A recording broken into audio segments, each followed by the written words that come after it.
EMS TV के सभी दर्शकों को सनत जैन का सादर नमस्कार। ऐसा लगता है कि भारतीय जनता पार्टी और केंद्र सरकार के जो अच्छे दिन चल रहे थे, अब वह अच्छे दिन में लगता है कोई ग्रहण लग गया है। पिछले 5 वर्षों से भारतीय जनता पार्टी दिल्ली की आम आदमी पार्टी की सरकार और अरविंद केजरीवाल की आम आदमी पार्टी पर तोड़ने फोड़ने का हर संभव प्रयास कर चुकी। ईडी, सीबीआई और कई अन्य मामले, आपराधिक मामले आम आदमी पार्टी के विधायकों के ऊपर लगातार दर्ज किए गए और लगातार इस तरीके से दबाव बनाया गया कि इस पार्टी में कहीं से भी फूट पड़ जाए। तो पहली बार जो लोटस अभियान है वो दिल्ली में आकर भारतीय जनता पार्टी का फेल हुआ है और दिल्ली में वो कोई किस्म की सेंध नहीं लगा पाए। सत्येंद्र जैन पिछले 2 साल से तिहाड़ जेल में बंद हैं।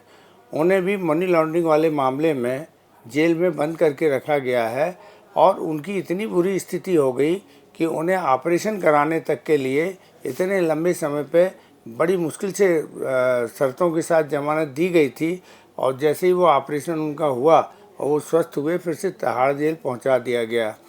जब वो नहीं टूटे तो ये कहा जाता है कि उप मुख्यमंत्री मनीष सिसोदिया को भी शराब घोटाले में जो मात्र 100 करोड़ रुपए का था, उस पर गवाहों के जो बयान लेकर और उन्हें आरोपी बनाकर जेल भेजा गया था, लेकिन 17 महीने में वो भी नहीं टूटे।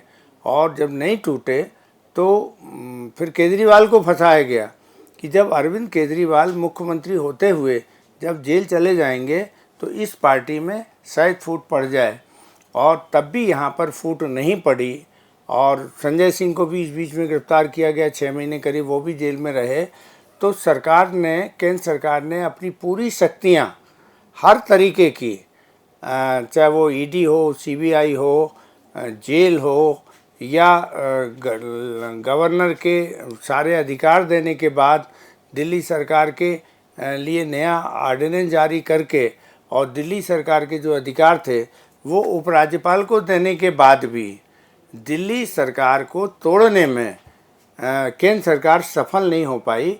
और ये इतनी बड़ी पराजय है कि इस पराजय को भारतीय जनता पार्टी किस तरह से झेलेगी, इसके बारे में अब तरह तरह की चर्चाएं होने लगी हैं। आज सुप्रीम कोर्ट ने मनीष सिसोदिया की जमानत दे दी है। जिस तरीके से उस केस में फैसला आया है तो जमानत देना, जमानत को एक अधिकार माना गया है और दिल्ली के मुख्यमंत्री अरविंद केजरीवाल को पहले ही ईडी के मामले में जमानत मिल चुकी है सुप्रीम कोर्ट से, लेकिन इसी बीच सीबीआई ने गिरफ्तारी करके और फिर से एक नए मामले में उन्हें गिरफ्तार करके रखा है। उस मामले में अब आसानी से उनकी भी जमानत हो जाएगी। तो यदि अरविंद केजरीवाल और मनीष सिसोदिया जेल से बाहर आते हैं और इनके आने के बाद भारतीय जनता पार्टी के पास अब मुँह छिपाने की एक हिसाब से जगह नहीं है कि पूरी ताकत इन्होंने लगाने के बाद भी दिल्ली सरकार में ये सेंध नहीं लगा पाए, आम आदमी पार्टी को नहीं तोड़ पाए। और 2015 से लगातार ये भारतीय जनता पार्टी कोशिश कर रही है कि दिल्ली में आम आदमी पार्टी को तोड़ दे, लेकिन 9 सालों में तोड़ने की बात तो छोड़ दें, इतनी प्रताड़ना के बाद भी यदि इसमें सेंध भी नहीं लगा पाए हैं और आफ्टर ऑल ये सब लोग जमानत से छूट कर बाहर आ गए हैं, इनके खिलाफ़ कोई मामले भी प्रमाणित नहीं हुए हैं, अब लड़ाई ने दूसरा मोड़ लेना शुरू कर दिया है। शराब घोटाला 100 करोड़ रुपए का बताया जा रहा है। अब इसके जवाब में आम आदमी पार्टी ये कह रही है कि 3900 करोड़ रुपए की गुजरात सरकार ने अडानी को एक्स्ट्रा पेमेंट किया। डबल इंजन की सरकार थी, वो भी जनता का पैसा था, लेकिन इस पर सरकार ने क्या किया। अभी एक 2500 करोड़ रुपए का बैंक ऑफ इंडिया का लोन भी पता लगा कि वो 200 करोड़ रुपए में सेटल होने जा रहा है, उसकी भी जांच ईडी क्यों नहीं कर रही है। तो ये तरह तरह के मामले अब आम आदमी पार्टी, संजय सिंह ने अभी 5 लाख करोड़ रुपए जो 41 या कितने 43 पूंजीपति हैं उनके माफ़ किए गए हैं वो सरफेसी एक्ट के तहत ट्रिब्यूनल के द्वारा, तो उस पर भी एक बहुत बड़ी बात कल राज्यसभा में कह दी है। तो अब आक्रामक जो है वो आम आदमी पार्टी तथ्यों के साथ, इतने कि 100 करोड़ रुपए के लिए तो आपने मुख्यमंत्री को जेल में भेज दिया, आरोप लगा के उप मुख्यमंत्री को जेल में भेज दिया, उनके एक मंत्री जेल में पिछले 2 साल से बंद हैं। लेकिन ये लाखों करोड़ रुपए के जो घोटाले हुए हैं और जहां हज़ारों करोड़ रुपए की वित्तीय अनियमितता हुई है, तो उसके लिए केंद्र सरकार क्या कर रही है, ईडी क्या कर रही है। अब ये तथ्यों के साथ हमले भारतीय जनता पार्टी और केंद्र सरकार पर शुरू हो गए हैं। तो इस समय भारतीय जनता पार्टी सबसे कमज़ोर स्थिति में है, उसके पास अपना कोई स्पष्ट बहुमत लोकसभा में नहीं है और विभिन्न राज्यों में से कुछ राज्य जो ऐसे ज़रूर हैं जहां भारतीय जनता पार्टी की स्थिति मजबूत है। अदरवाइज़ महंगाई, बेरोजगारी और आर्थिक मंदी के कारण सरकार के खिलाफ जब जनरोष बढ़ रहा था, उसी समय पर ये सारी स्थितियां केंद्र सरकार के ऊपर भारी पड़ती नज़र आ रही हैं।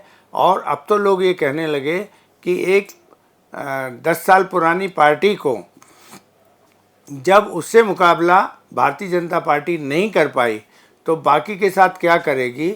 और ये हार अभी तक माना जाए तो भारतीय जनता पार्टी के साथ साथ नरेंद्र मोदी और अमित शाह की जो रणनीति की हार है, वो इससे बड़ी हार कभी ना हुई है, ना आगे कभी हो सकती है। तो जैसे ही मनीष सिसोदिया और अरविंद केजरीवाल जमानत पे बाहर आएंगे, उसके बाद से दिल्ली के अंदर, राजधानी के अंदर, और इंडिया गठबंधन तो अभी अपने आक्रामक स्वरूप में थी, अब दिल्ली में आम आदमी पार्टी भी अपने पूरे जोश खरोश के साथ भारतीय जनता पार्टी और केंद्र सरकार के ऊपर हमले करेगी।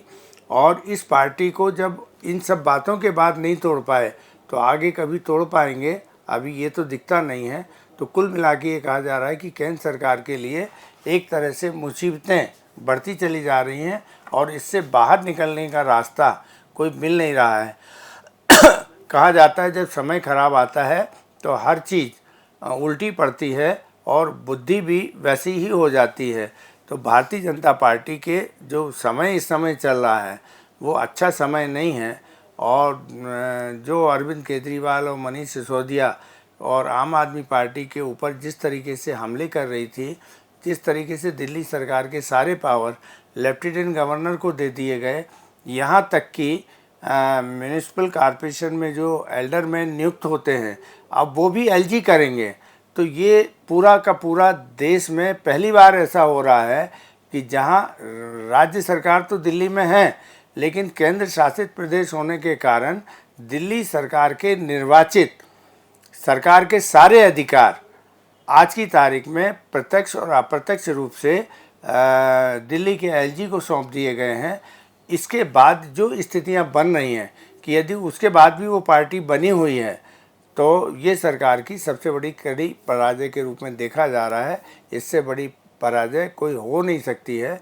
और उसमें व्यक्तिगत रूप से जो प्रधानमंत्री नरेंद्र मोदी जी की और अमित शाह जी की छवि थी, उस छवि पर सबसे बड़ा धक्का दिल्ली लगाने जा रही है।